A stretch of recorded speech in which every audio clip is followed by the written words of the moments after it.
محمد میرے تن میں مثل جاں ہے،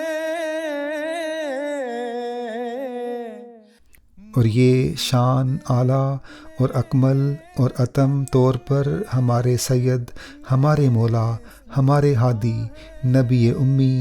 صادق و مصدوق محمد مصطفیٰ صلی اللہ علیہ وسلم میں پائی جاتی تھیں۔ خبر لے اے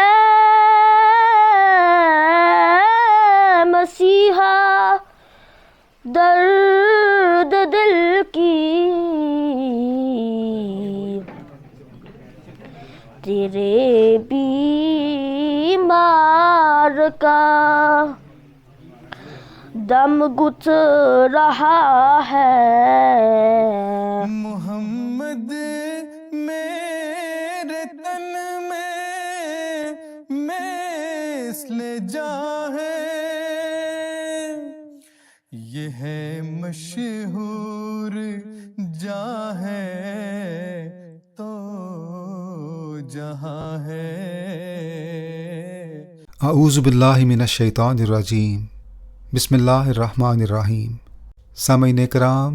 حضرت مرزا بشیر الدین محمود احمد خلیفۃ المسیح الثانی المصلح الموعود رضی اللہ تعالی عنہ کی ایک عظیم الشان اور تاریخ عالم اسلام میں سنہری حروف سے لکھے جانے والی خدمت جلسہ سیرت النبی صلی اللہ علیہ وسلم کی بنیاد رکھنا ہے۔ ان جلسوں نے بر صغیر ہند و پاک کی مذہبی تاریخ پر خصوصاً اور دنیا بھر میں عموماً بہت گہرا اثر ڈالا ہے، اور جو اب ایک عالمگیر تحریک کی صورت اختیار کرتی جا رہی ہے۔ 1927 کے آخر میں جب کہ ہندوؤں کی طرف سے کتاب رنگیلا رسول اور رسالہ ورتمان میں حضرت صلی اللہ علیہ وسلم کی شان مبارک کے خلاف گستاخیاں انتہا کو پہنچ رہی تھیں، تو قلب محمود پر ایک قیامت گزر گئی۔ آپ نے ہندوستان کے کریا کریا بستی بستی میں جلسہ سیرت النبی صلی اللہ علیہ وسلم کا انعقاد کروانا شروع کر دیا۔ حضور رضی اللہ تعالی عنہ نے اس مرحلہ پر حضرت صلی اللہ علیہ وسلم کی ناموس و حرمت کی حفاظت کے لیے ملکی سطح پر جو کامیاب مہم شروع فرمائی، یہ مہم اسلامی دفاع کا ایک شاندار نمونہ تھی، جس نے نہ صرف مخالفین اسلام کی چیرہ دستیوں کا سد باب کرنے میں مضبوط دیوار کا کام دیا، بلکہ نبی کریم صلی اللہ علیہ وسلم کے نام لیواؤں کو عشق رسول کے عظیم الشان جذبے سے ایک پلیٹ فارم پر مجتمع کر دیا۔ مگر حضور رضی اللہ تعالی عنہ کے مضطرب اور درد آشنا دل نے اسی پر قناعت کرنا گوارا نہ کیا، اور آپ سب و شتم کی گرم بازاری کو دیکھ کر اس نتیجے پر پہنچے کہ جب تک حضرت صلی اللہ علیہ وسلم کی مقدس زندگی کے حالات اور آپ صلی اللہ علیہ وسلم کے عالمگیر احسانات کے تذکروں سے ہر ملک کا گوشہ گوشہ گونج نہیں اٹھے گا، اس وقت تک مخالفین اسلام کی قلعہ محمدی پر موجودہ یورش بدستور جاری رہے گی۔ اور دراصل یہی خیال تھا جس کو عملی جامہ پہنانے کے لیے آپ نے سیرت النبی صلی اللہ علیہ وسلم کے جلسوں کی تجویز فرمائی۔ چنانچہ حضور خود ہی ارشاد فرماتے ہیں، لوگوں کو آپ صلی اللہ علیہ وسلم پر حملہ کرنے کی جرت اسی لیے ہوتی ہے کہ وہ آپ کی زندگی کے صحیح حالات سے ناواقف ہیں، یا اسی لیے کہ وہ سمجھتے ہیں دوسرے لوگ ناواقف ہیں، اور اس کا ایک ہی علاج ہے، جو یہ ہے کہ رسول کریم صلی اللہ علیہ وسلم کی سوانے پر اس کثرت سے اور اس قدر زور کے ساتھ لیکچر دیے جائیں کہ ہندوستان کا بچہ بچہ آپ صلی اللہ علیہ وسلم کے حالات زندگی اور آپ صلی اللہ علیہ وسلم کی پاکیزگی سے آگاہ ہو جائے، اور کسی کو آپ کے متعلق زبان درازی کرنے کی جرت نہ رہے۔ جب کوئی حملہ کرتا ہے تو یہی سمجھ کر کہ دفاع کرنے والا کوئی نہ ہوگا، واقف کے سامنے اس لیے کوئی حملہ نہیں کرتا کہ وہ دفاع کر دے گا۔ بس سارے ہندوستان کے مسلمانوں اور غیر مسلموں کو رسول کریم صلی اللہ علیہ وسلم کی پاکیزہ زندگی سے واقف کرنا ہمارا فرض ہے۔ اور اس کے لیے بہترین طریق یہی ہے کہ رسول کریم صلی اللہ علیہ وسلم کی زندگی کے اہم شعبوں کو لے لیا جائے اور ہر سال خاص انتظام کے ماتحت سارے ہندوستان میں ایک ہی دن ان پر روشنی ڈالی جائے تاکہ سارے ملک میں شور مچ جائے اور غافل لوگ بیدار ہو جائیں۔ اس اہم قومی و ملی مقصد کی تکمیل کے لیے آپ نے ایک وسیع پروگرام تجویز فرمایا جس کے اہم پہلو مندرجہ ذیل تھے۔ اول، ہر سال حضرت صلی اللہ علیہ وسلم کی مقدس سوانح میں سے بعض اہم پہلوؤں کو منتخب کر کے ان پر خاص طور سے روشنی ڈالی جائے۔ 1928 کے پہلے سیرت النبی صلی اللہ علیہ وسلم کے جلسے کے لیے آپ نے 3 عنوانات تجویز فرمائے جو درج ذیل ہیں: رسول کریم صلی اللہ علیہ وسلم کی بنی نوع انسان کے لیے قربانیاں، رسول کریم صلی اللہ علیہ وسلم کی پاکیزہ زندگی، رسول کریم صلی اللہ علیہ وسلم کے دنیا پر احسانات۔ دوم یہ کہ ان مضامین پر لیکچر دینے کے لیے آپ نے سالانہ جلسہ 1927 پر ایسے 1000 فدائیوں کا مطالبہ کیا جو لیکچر دینے کے لیے آگے آئیں تا انہیں مضامین کی تیاری کے لیے ہدایات دی جا سکیں اور وہ لیکچروں کے لیے تیار کیے جا سکیں۔ جلسوں کے اثرات سے قطع نظر صرف یہی بات بڑا اور غیر معمولی کام تھا کہ حضور صلی اللہ علیہ وسلم کی سیرت پر روشنی ڈالنے والے 1000 لیکچرار تیار کر دیے جائیں۔ سوم یہ کہ سیرت النبی صلی اللہ علیہ وسلم پر تقریر کرنے کے لیے آپ نے مسلمان ہونے کی شرط اڑا دی اور فرمایا رسول کریم صلی اللہ علیہ وسلم کے احسانات سب دنیا پر ہیں، اس لیے مسلمانوں کے علاوہ وہ لوگ جن کو ابھی تک یہ توفیق تو نہیں ملی کہ وہ رسول کریم صلی اللہ علیہ وسلم کے اس تعلق کو محسوس کر سکیں جو آپ کو خدا تعالیٰ کے ساتھ تھا، مگر وہ یہ محسوس کرتے ہیں کہ آپ نے اپنی قربانیوں سے بنی نوع انسان پر بہت احسان کیے ہیں، وہ بھی اپنے آپ کو پیش کر سکتے ہیں۔ ان کی زبانی رسول کریم صلی اللہ علیہ وسلم کے احسانات کا ذکر زیادہ دلچسپ اور زیادہ پیارا معلوم ہوگا۔ بس اگر غیر مسلموں میں سے بھی کوئی اپنے آپ کو اس کام کے لیے پیش کریں گے تو انہیں شکریہ کے ساتھ قبول کیا جائے گا اور ان کی اس خدمت کی قدر کی جائے گی۔ چہارم یہ کہ غیر مسلموں کو سیرت رسول صلی اللہ علیہ وسلم کے موضوع سے وابستگی کا شوق پیدا کرنے کے لیے یہ اعلان کیا گیا کہ جو غیر مسلم اصحاب ان جلسوں میں تقریریں کرنے کی تیاری کریں گے اور اپنے مضامین ارسال کریں گے، ان میں سے اول، دوم اور سوم پوزیشن حاصل کرنے والوں کو الگ ترتیب 100، 50 اور 25 روپے کے نقد انعامات بھی دیے جائیں گے۔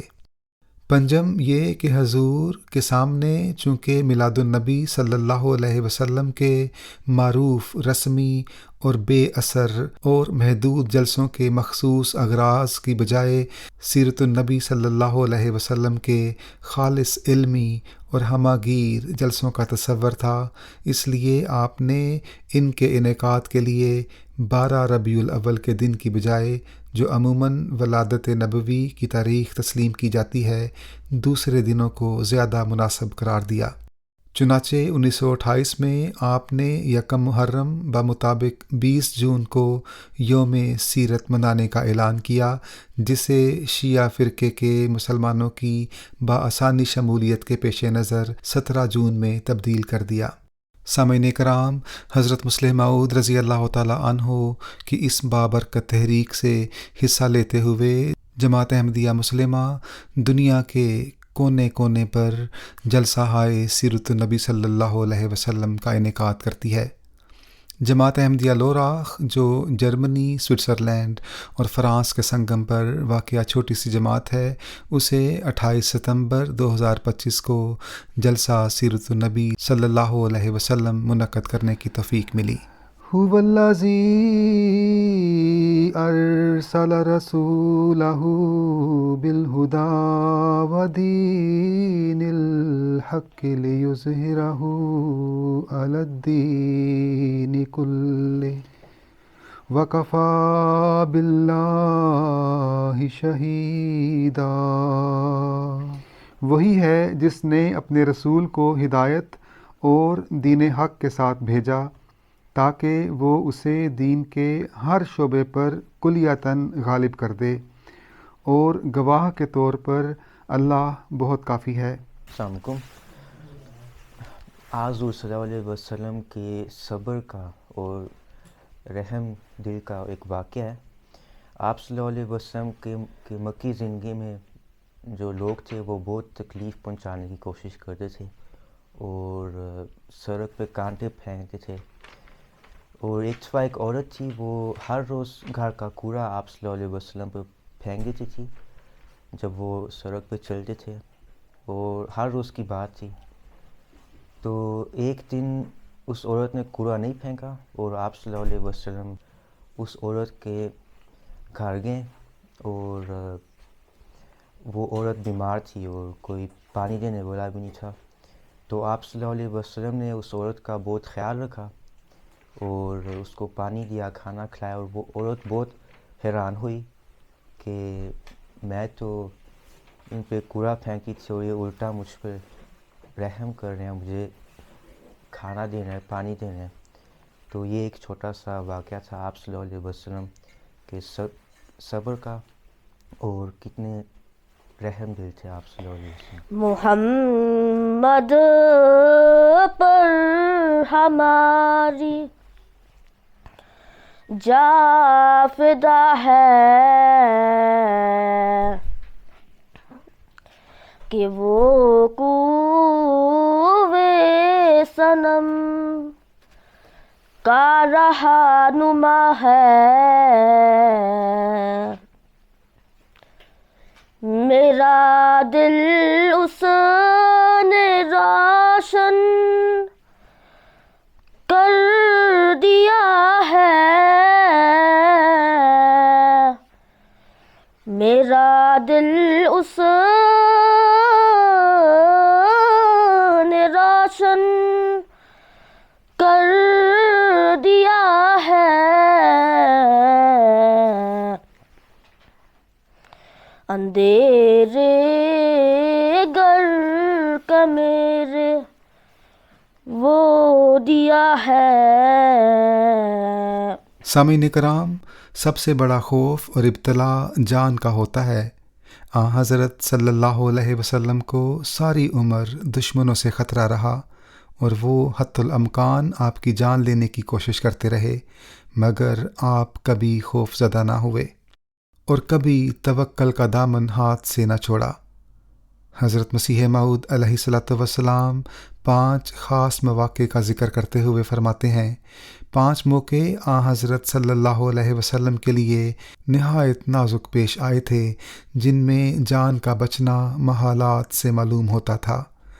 اگر جناب صلی اللہ علیہ وسلم در حقیقت خدا کے سچے رسول نہ ہوتے تو ضرور ہلاک کیے جاتے۔ پہلا موقع تو وہ تھا جب کفار قریش نے حضرت صلی اللہ علیہ وسلم کے گھر کا محاصرہ کیا اور قسمیں کھا لی تھیں کہ آج ہم ضرور قتل کریں گے۔ دوسرا وہ موقع تھا جب کہ کافر لوگ اس غار پر ایک گروہ کثیر کے پہنچ گئے تھے، جس میں حضرت صلی اللہ علیہ وسلم حضرت ابو بکر صدیق رضی اللہ تعالی عنہ کے چھپے ہوئے تھے۔ تیسرا وہ نازک موقع تھا جب کہ احد کی لڑائی میں حضرت صلی اللہ علیہ وسلم اکیلے رہ گئے تھے اور کافروں نے آپ کے گرد محاصرہ کر لیا تھا اور آپ پر بہت سی تلواریں چلائیں، مگر کوئی کارگر نہ ہوئی۔ یہ ایک معجزہ تھا۔ چوتھا وہ موقع تھا جب کہ ایک یہودیہ نے جناب صلی اللہ علیہ وسلم کو گوشت میں زہر دے دی تھی، اور وہ زہر بہت تیز اور مہلک تھی اور بہت وزن اس کا دیا گیا تھا۔ پانچواں وہ نہایت خطرناک موقع تھا جب کہ خسرو پرویز شاہ فارس نے حضرت صلی اللہ علیہ وسلم کے قتل کے لیے مصمم ارادہ کیا تھا اور گرفتار کرنے کے لیے اپنے سپاہی روانہ کیے تھے۔ بس صاف ظاہر ہے کہ حضرت صلی اللہ علیہ وسلم کا ان تمام پرخطر موقعوں سے نجات پانا اور ان تمام دشمنوں پر آخرکار غالب ہو جانا ایک بڑی زبردست دلیل اس بات پر ہے کہ در حقیقت آپ صلی اللہ علیہ وسلم صادق تھے اور خدا آپ کے ساتھ تھا۔ سامعین کرام، جماعت لوراہ کے شاملین جلسہ کو 5 ٹیمز میں تقسیم کر کے ہر ٹیم کو مذکورہ بالا 5 مواقع پر غور و خوض کرنے کا موقع دیا گیا۔ محترم مربی صاحب نے ہر ایک ٹیم کی رہنمائی کی۔ اس کا مقصد یہ تھا کہ جلسے میں شامل ہر فرد کو حضور صلی اللہ علیہ وسلم کی سیرت کے پہلوؤں پر خوب غور کرنے کا موقع ملے، اور بعد ازاں ہر ٹیم میں سے ایک فرد نے سٹیج پر آ کر حاضرین کے سامنے یہ واقعات بیان کیے۔ اس طرح جلسے کے مقررین کے علاوہ جلسے میں شامل ہر فرد کو حضور صلی اللہ علیہ وسلم کی سیرت پر غور کرنے کا یا کچھ کہنے کا موقع میسر آ گیا۔ اس پہ ہم تھوڑی سی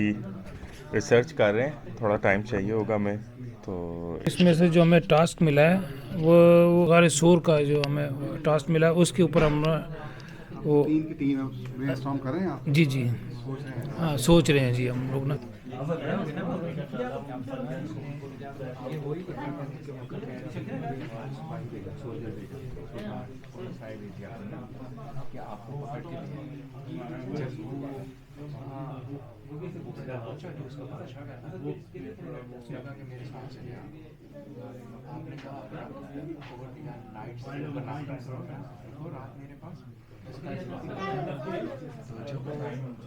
بچہ جو ہے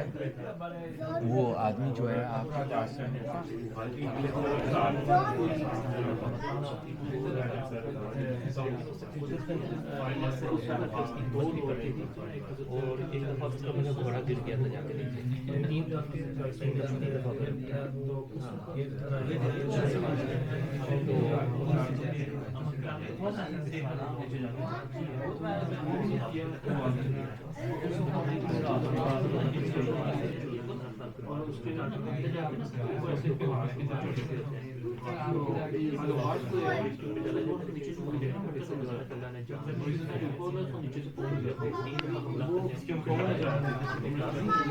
بسم اللہ الرحمن الرحیم۔ السلام علیکم ورحمۃ اللہ وبرکاتہ۔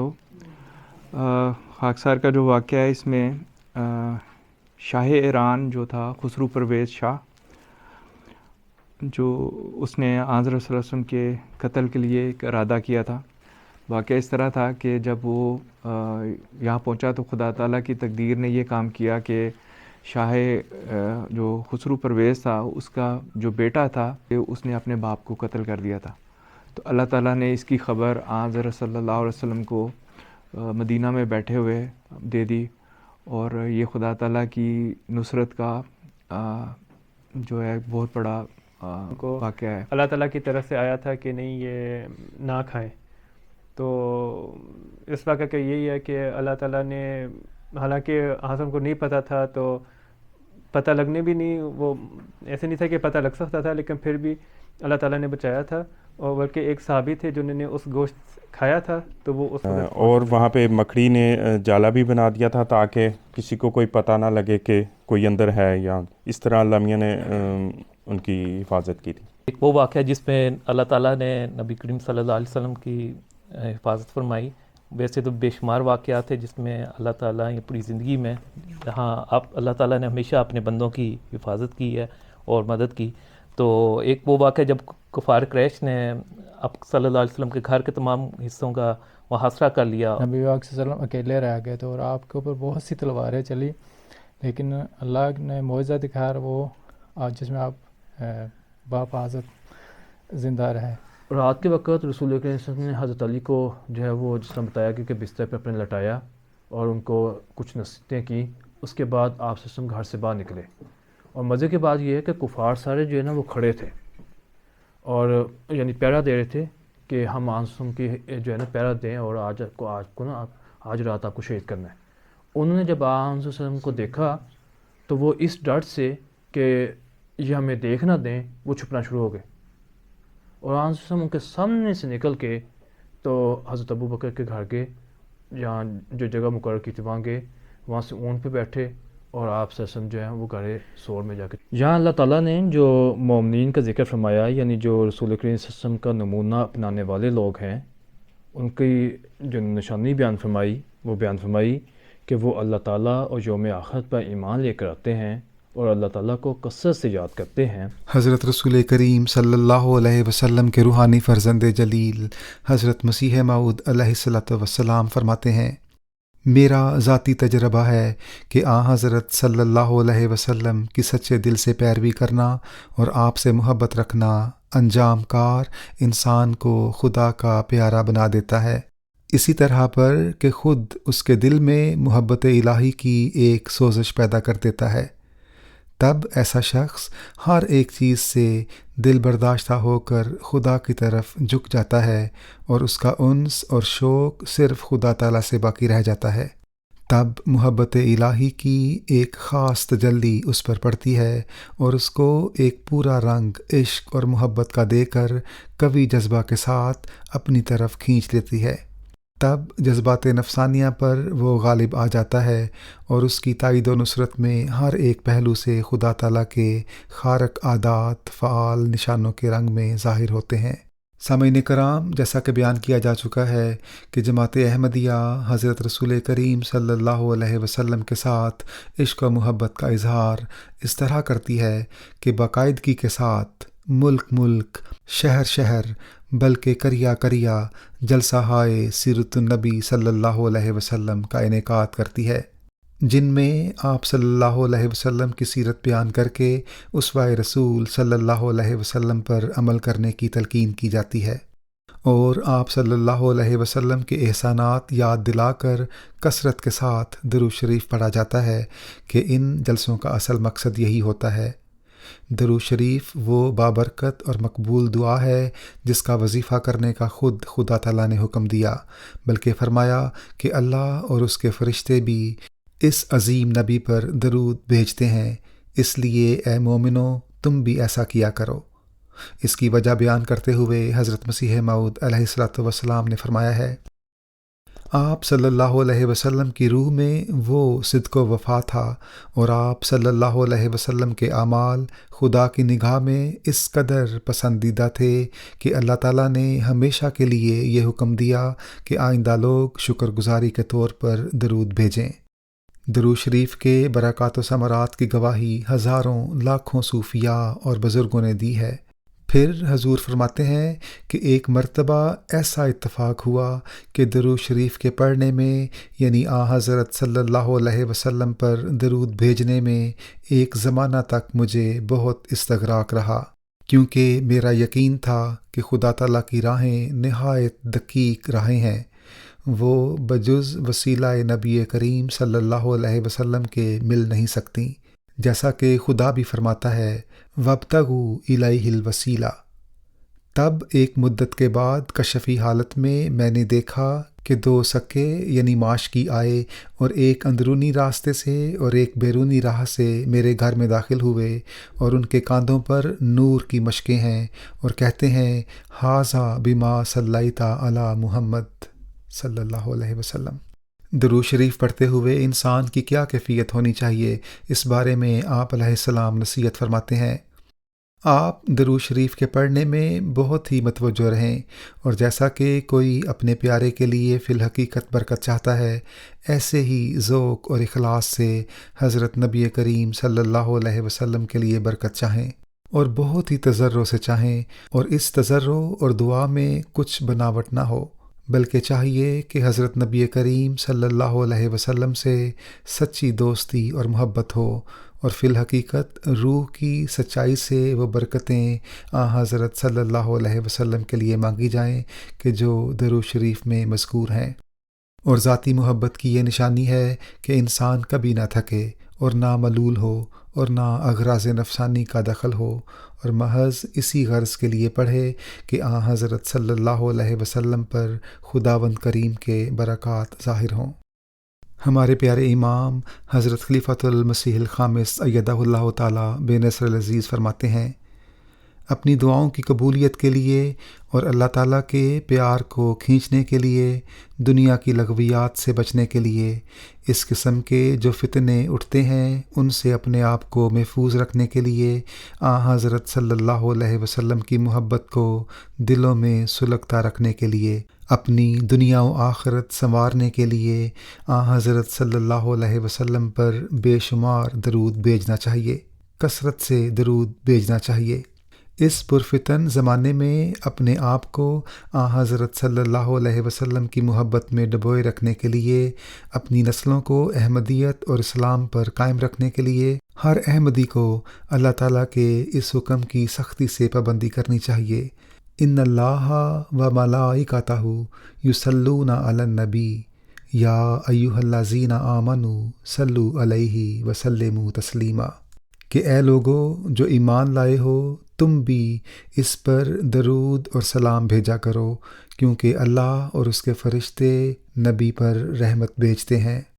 آخر میں حضرت رسول کریم صلی اللہ علیہ وسلم کے روحانی فرزند جلیل اور عاشق صادق حضرت مرزا غلام احمد قادیانی مسیح موعود و مہدی موعود علیہ الصلوۃ والسلام کی اپنے پیارے آقا و مولا محمد مصطفیٰ صلی اللہ علیہ وسلم کی محبت میں ڈوبے ہوئے ان الفاظ پر اس پوڈ کاسٹ کا اختتام کیا جاتا ہے۔ حضور فرماتے ہیں، وہ اعلیٰ درجے کا نور جو انسان کو دیا گیا، یعنی انسان کامل کو، وہ ملائک میں نہیں تھا، نجوم میں نہیں تھا، قمر میں نہیں تھا، آفتاب میں بھی نہیں تھا، وہ زمین کے سمندروں اور دریاؤں میں بھی نہیں تھا، وہ لال اور یاقوت اور زمرد اور الماس اور موتی میں بھی نہیں تھا، غرض وہ کسی چیز ارضی اور سماوی میں نہیں تھا، صرف انسان میں تھا، یعنی انسان کامل میں، جس کا اتم اور اکمل اور اعلیٰ اور عرفہ فرد ہمارے سید و مولا سید الانبیاء سید الاحیاء محمد مصطفیٰ صلی اللہ علیہ وسلم ہیں۔ سو وہ نور اس انسان کو دیا گیا اور حسب مراتب اس کے تمام ہم رنگوں کو بھی، یعنی ان لوگوں کو بھی جو کسی قدر وہی رنگ رکھتے ہیں، اور یہ شان اعلیٰ اور اکمل اور اتم طور پر ہمارے سید، ہمارے مولا، ہمارے ہادی، نبی امی، صادق و مصدوق محمد مصطفیٰ صلی اللہ علیہ وسلم میں پائی جاتی تھیں۔ اللہم صلی علی محمد وعلی آل محمد وبارک وسلم انک حمید مجید۔